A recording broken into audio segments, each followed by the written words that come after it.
Hello students, good evening. कैसे सब बच्चे होंगे? आपने अपना जो पेपर है वो मैच कर लिया होगा, मिला लिया होगा, आपको पता लग गया होगा कि आपको कितने मार्क्स आ रहे हैं। ठीक है, हम आपको उपलब्ध करवा रहे हैं कि आंसर की इनकी कि कौन से क्वेश्चन का क्या आंसर है। ठीक है, और इसका एक्सप्लेन भी कर रहे हैं। नेक्स्ट क्वेश्चन अगर हम बात करें कि जो जर्मेनिया है उसके बारे में बात कर रहे हैं। Compare the Germania and the Marianne allegory, और वाला क्वेश्चन है सेक्शन बी में। सेक्शन जो बी है उसका 4 वाला क्वेश्चन है ये कि जो compare the Germania and the Marianne allegory. ठीक है, एलेग्री देखिए, मैंने बताया कि जो मैरियन है उसके अंदर ये कहां की थी? फ्रांस की थी। ठीक है, ये किसको बढ़ावा दे रही थी? अपनी नेशनलिज्म को बढ़ावा दे रही थी स्टूडेंट्स। इसके अंदर इंडिपेंडेंट और इक्वालिटी को बढ़ावा दे रही थी और इंडिपेंडेंट तरीके से। ठीक है, और एक ये क्या थी? वुमन की वो थी, स्ट्रक्चर थी, प्रतिमा थी। ऐसे ही अगर हम जर्मेनिया की बात करें तो ये जर्मनी के अंदर थी। ठीक है, और ये किसको दे रही थी? पावर दे रही थी, साथ में पावर को बढ़ावा दे रही थी और यूनिटी को बढ़ावा दे रही थी। तो ये आप इसमें क्या कर सकते हैं? इस प्रकार से लिख के डिफरेंस कर सकते हैं। नेक्स्ट था explain any two cause of the great depression on 1929, यानी कि 1929 की महामंदी के कोई दो कारण लिखिए। एक तो स्टूडेंट्स इसका जो आंसर है वो ये हो सकता है the stock market crash, stock जो मार्केट था वो क्रैश हो चुका था। दूसरा है collapse of the world trade due to the smooth Hawley tariff. ठीक है, इसके वजह से भी क्या हुआ था कि जो महामंदी का दौर था वो तीव्र गति से आगे बढ़ा था। नेक्स्ट क्वेश्चन है कि identify the chemical characteristics and the component of alluvial soil, जलोढ़ मिट्टी की रासायनिक विशेषताओं को और घटकों की पहचान कीजिए।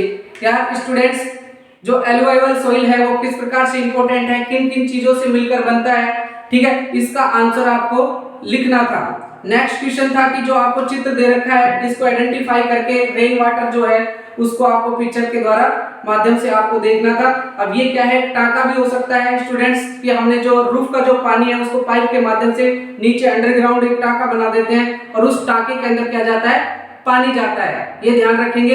ऐसा हमने हमारे मारवाड़ और इधर के साइड में मेवाड़ साइड के अंदर इस प्रकार की क्रियाएं देखी होगी। शेखावाटी एरिया में भी इस प्रकार का होता है।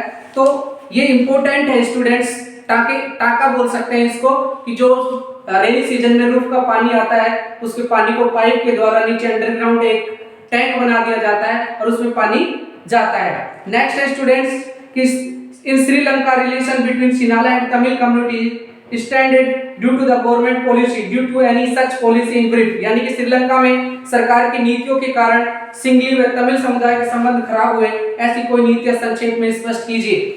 आप इसके अंदर आंसर लिख सकते थे कि जो सिनाला लैंग्वेज के लोग थे उनको उनके जो राष्ट्रीय लैंग्वेज है उसका दर्जा दिया गया, लेकिन बाकी के जो लैंग्वेज बोलने वाले लोग थे उनको कोई दर्जा नहीं दिया गया। दूसरा, उनको राइट टू वोट था, इनको राइट टू वोट नहीं था। तीसरा, आप लिख सकते हैं कि उसको रिप्रेजेंटेटिव खड़े करने का अधिकार था, इनको खड़े करने का अधिकार नहीं था। उनके कॉन्स्टिट्यूशन के अंदर उनको जो मेजॉरिटी थी तो मेजॉरिटी को ज्यादा बढ़ावा दिया जाता था, माइनॉरिटी की अनदेखी की जाती थी। इस प्रकार आप इसका आंसर लिख सकते हैं। नेक्स्ट है कि how was the local bodies of democratic government made powerful and effective by the amending of the constitution in 1992, mention any two provisions, यानी कि 1992 में जो संविधान संशोधन कर लोकतांत्रिक शासन व्यवस्था में स्थानीय निकायों को कैसे शक्तिशाली और प्रभावी बनाया गया, कोई दो प्रावधान बताइए।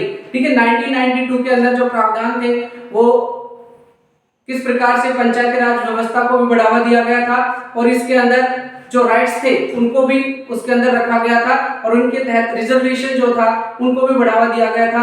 तो इनके बारे में 1992 में क्या क्या संशोधन हुए, क्या क्या परिवर्तन हुए, उनके बारे में आपको डिटेल से लिखना था स्टूडेंट्स। तो आपने लिखा होगा। नेक्स्ट क्वेश्चन है 10th वाला, mention any two employment activity of the informal sector, यानी असंगठित जो क्षेत्र है उसके कोई दो रोजगार गतिविधियों का उल्लेख कीजिए। ठीक है, एक्टिविटी इनफॉर्मल सेक्टर कौन कौन से हैं, उसके रोजगार गतिविधियों का उल्लेख करना है। इसके अंदर जो फॉर्मल है, जो फॉर्मल होता है आप सबको पता है, उसके अंदर बैंकरीय संस्था होती है। इनफॉर्मल के अंदर जो लैंडलॉर्ड होते हैं, रिश्तेदार होते हैं, रिलेटिव ये होते हैं, तो वो लोग क्या करते हैं? अधिकतर श्रमिक होते हैं, किसान होते हैं। ठीक है, उनके पास आय का अच्छा स्रोत नहीं होता है, तो उनको आपको लिखना है। ठीक है, नेक्स्ट है कि निम्नलिखित जो आपको आंकड़े दे रखे हैं, calculate gross domestic product above the data in year 2000 और calculation how much contribution of the तृतीय sector was more than primary sector in year. इसको क्या करना है, पहले वाले क्वेश्चन के अंदर आपको इन सभी को जोड़ना है, ऐड करना है, ठीक है। दूसरे वाले के अंदर क्या करना है, टर्टियरी सेक्टर के अंदर से प्राइमरी सेक्टर को सब्ट्रैक्ट कर देना। ये दोनों का आंसर हो जाएंगे स्टूडेंट्स। नेक्स्ट क्वेश्चन है, list any 4 benefits of the development of information and the communication technology, यानी कि सूचना एवं संचार प्रौद्योगिकी के विकास से हुई कोई 4 लाभों की सूची बताइए। देखिए जैसे जैसे कम्युनिकेशन आ रहा है वैसे वैसे ग्लोबलाइजेशन बढ़ रहा है स्टूडेंट्स, ये ध्यान रखेंगे, ठीक है। ग्लोबलाइजेशन होने से क्या हो रहा है, हम एक स्थान से दूसरे स्थान पे आसानी से जा सकते हैं, दूसरे स्थान से हम अच्छी टेक्नोलॉजी की चीजें खरीद सकते हैं, ऑनलाइन मार्केटिंग कर सकते हैं, ऑनलाइन बिजनेस कर सकते हैं, इनको बढ़ावा मिल रहा है। और आज हमें कहीं जाना है विदेश में तो अति शीघ्र ट्रांसपोर्ट को भी डेवलपमेंट हुआ है, ठीक है। इन चीजों को भी कह सकते हैं, फैक्स, ईमेल, इंटरनेट के माध्यम से हम क्या कर सकते हैं, सभी चीजों को यहाँ से दूसरी जगह भेज सकते हैं। तो ये बेनिफिट्स आपको लिखने थे स्टूडेंट्स। नेक्स्ट क्वेश्चन है, according to you which public facility does the government provide us, describe any two facility, यानी कि आपके अनुसार सरकार हमें कौन सी सार्वजनिक सुविधाएं उपलब्ध करवाती है, कोई 2 सुविधाओं का वर्णन कीजिए। देखिए सार्वजनिक सुविधाएं गवर्नमेंट के द्वारा करवाया जा रहा है। आज गवर्नमेंट के द्वारा क्या करवाया जा रहा है कि सभी लोगों को प्रधानमंत्री रोजगार योजना के तहत या प्रधानमंत्री प्रशिक्षण हेतु गाँव में शिविर लगाए जाते हैं, ठीक है। और लोग जो ऐसी औरतें हैं या आदमी हैं जो बेरोजगार है, प्रशिक्षित नहीं है, उनको प्रशिक्षित करके उनको रोजगार दिलवाना। दूसरा, रोजगार के लिए जो महात्मा गांधी जो गारंटी एक्ट है जिसे हम नरेगा कहते हैं, हाँ नरेगा जो बोलते हैं, उसके तहत सभी लोगों को रोजगार प्रोवाइड करवाया जा रहा है। 100 दिन का रोजगार मिलता है, अगर नहीं मिलता है तो उसके लिए 100 दिन का उनको पेमेंट किया जाता है। ये सुविधाएं हो रही है, ठीक है। जगह जगह पर बहुत ही इंपॉर्टेंट चीजें इनके अलावा भी बहुत गवर्नमेंट के द्वारा की जा रही है, ठीक है। सफाई मिशन चलाया जा रहा है, सफाई के द्वारा आपके आसपास के एरिया के अंदर सफाई करवाई जाती है। और घर घर जो लैट्रिन बाथरूम जो बनवाए गए वो गवर्नमेंट के द्वारा बनवाए गए, उसका पैसा लोगों के खातों में गया। तो ये चीजें आपको गवर्नमेंट के द्वारा जो जो भी काम हुए थे उनको आपको शो करना है। नेक्स्ट सी सेक्शन है स्टूडेंट्स, ठीक है, इनके बारे में भी हम बात कर लेंगे। लास्ट वाला जो हम क्वेश्चन है उसको देख लेते हैं एक बार। 20 वाला क्वेश्चन है स्टूडेंट्स, कि 20 वाला जो क्वेश्चन है वो है कि मानचित्र जो हमारा मैप है उसके अंदर आपको शो करना है, ठीक है। पहला जो 20 वाले क्वेश्चन का है उसके अंदर आपको लुधियाना दे रखा है, जामनगर दे रखा है, मारमागांव दे रखा है, कोची दे रखा है। लुधियाना स्टूडेंट्स जो है पंजाब में है, जामनगर गुजरात में है, मारमागांव गोवा में है और कोची केरला में है। तो ये इंपॉर्टेंट जो मैप थे ये मैंने करवाई भी थी, मैप की आप उठा के देखेंगे, जो मैप की मैंने सीरीज अभी 4-5 दिन पहले करवाई थी उसके अंदर ये सारी चीजें आपको देखने को मिल सकती है, ठीक है। और मैंने मैप का जो पोर्शन करवाया सेम टू सेम पोर्शन आपको मिलेगा।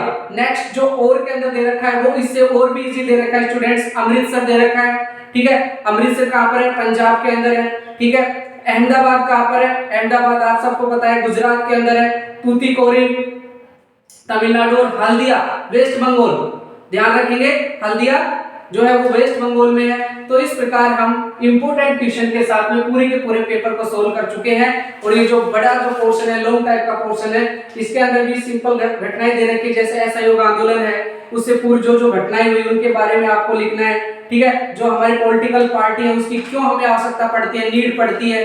मैंने आपको बताया था कि बिना पॉलिटिकल पार्टी से डेमोक्रेसी रन नहीं हो सकता है। अगर पॉलिटिकल पार्टी ही होगी तभी डेमोक्रेसी रन होगा, पॉलिटिकल पार्टी के साथ में अपोजिशन पार्टी का होना भी जरूरी है, ठीक है। तो ये सारी चीजें हमने इसमें देखी, समझी, कॉन्स्टिट्यूशन के बारे में समझा, किस प्रकार से हम क्या कर सकते हैं। दूसरा एक क्वेश्चन इसमें ये भी है इंपॉर्टेंट कि भारतीय समाज की जो पितृ प्रधान है जिसमें महिलाओं के साथ भेदभाव होते हैं, क्या इस कथन की विस्तृत विवेचना की जा सकती है? बिल्कुल की जा सकती है, क्योंकि इंडियन सोसाइटी के अंदर अभी भी पैट्रिकल रूल्स शुरू हो रहे हैं। क्योंकि पैट्रिकल रूल से क्या होता है, जो मैन है उसको राइट्स ज्यादा होते हैं, औरतों को कम होते हैं, ठीक है। औरतें अभी भी घुट घुट कर जिंदगी जी रही है, ठीक है। आदमी जो होता है वो उसको प्रताड़ित करता है। लेकिन अब गवर्नमेंट एक नए कदम उठा रही है जिससे कि औरत और आदमी के अंदर अंतर जो हो रहा है वो धीरे धीरे कम हो रहा है, क्योंकि उनको पॉलिटिकल एरिया के अंदर भी रिजर्वेशन दिया जा रहा है और साथ ही साथ गवर्नमेंट जॉब के अंदर भी औरतों को, वुमेन्स को रिजर्वेशन दिया गया है। आप देख सकते हैं कि जो हमारा पंचायती राज व्यवस्था है, जो ग्रामीण क्षेत्र के अंदर सरपंच चुने जाते हैं, उनके अंदर भी औरतों को रिजर्वेशन दिया जाता है और औरतों को सबसे ज्यादा रिजर्वेशन इस कोटे में दिया जाता है, जिससे कि उनको घर से बाहर निकलकर वो अपनी बात को रख सके और जो लोग हैं उनको समझ सके, बाहर की दुनिया से परिचित हो सके और औरतों का दर्द एक औरत ही समझ सकती है, इसलिए उनको रिजर्वेशन दिया जा रहा है। तो आज अभी भी देख सकते हैं कि औरतों का स्थान भी धीरे धीरे चेंज हो रहा है, बदलाव हो रहा है। आज ऐसा कौन सा फैक्टर नहीं है जिसके अंदर औरतें काम नहीं करती है। तो औरतों का जो स्तर है वो भी धीरे धीरे क्या होता जा रहा है, आगे बढ़ता जा रहा है। Okay, thank you. ये इंपॉर्टेंट क्वेश्चन थे, ठीक है। हम ज्यादा से ज्यादा ऐसे ही और इंपॉर्टेंट क्वेश्चन के लिए हमारे चैनल को सब्सक्राइब करें, आगे बढ़ाएं, ठीक है। पूर्व क्लासेस केटीवी के अंदर आपको बहुत बहुत धन्यवाद। Thank you, have a nice day.